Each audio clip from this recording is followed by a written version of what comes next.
When first approaching business as a ministry, as a paradigm for business, we come at it from all different angles, and the reality is it's a journey. For some, it's this shock of, whoa, can you even do this? To others, it's, well, how would you do that? Some get excited going, I've always wanted to, I just didn't know how. Others going, oh, I thought I was doing it, I just never thought about it this way. And no matter where you began your journey, it is a journey. And we know that Jesus calls us to be wise and discerning as disciples. We're also called to be bold, to be faithful, to be fearless.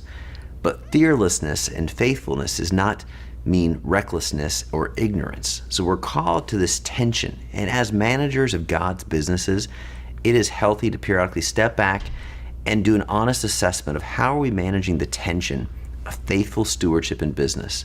I'd like us to think about a 2x2, looking at two critical dimensions to how we live that out. The first would be thinking practically about the protocols.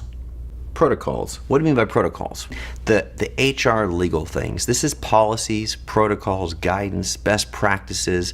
This is the fundamentals what we got to put in place to steward a business using the liberties we have in business. And the absence of this can be reckless. It can jeopardize and imperil the very businesses we lead.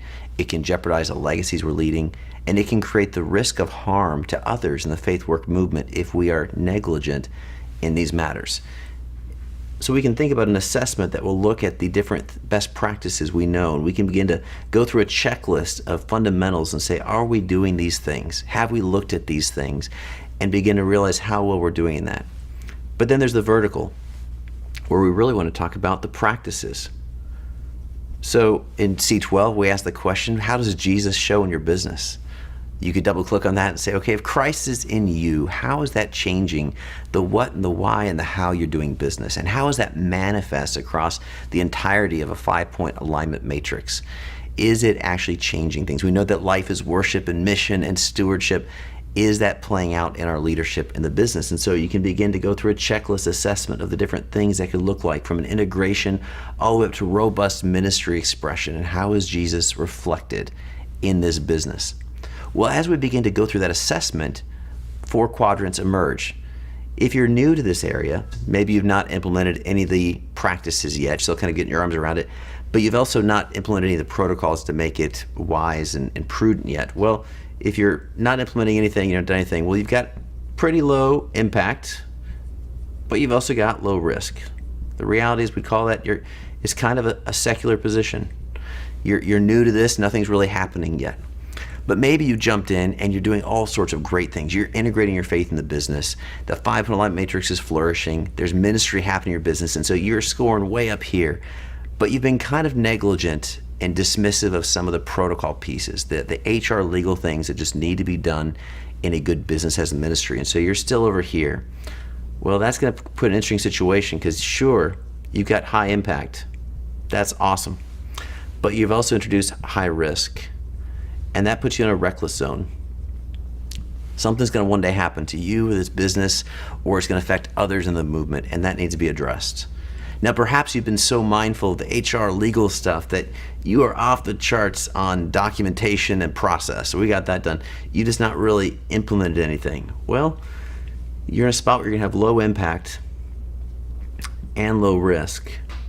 But it's kind of like, what's the point? This is almost a superficial deal where it's Christian in name only, because we're not actually doing anything different with the gospel.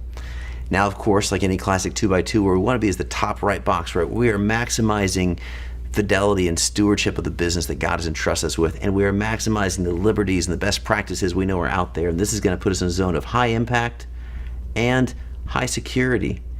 This is the zone of faithfulness. This is flourishing. This is where we want to be. And so with any assessment, we need to stop and let this give us feedback.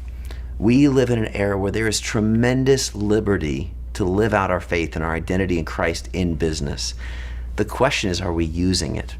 If the tide waters of liberty was to recede and we found ourselves losing those liberties, the question is, would that receding tide reveal rocks of courageous faithfulness that we've been living it, or would it be a non-event? And you and I share so much in common. We've got an identity, a destiny, a commissioning, and a calling in Christ. We are ambassadors and disciples of Jesus. The question is whether or not that is reflected authentically in our leadership in business. Are we allowing our vocation and context to define our identity, or is our identity blessing and transforming our vocation and context we find ourselves in? So we do this assessment. We ask these questions. We go, where are you at? What's the gap? Where do we want to be? And what am I going to do with this?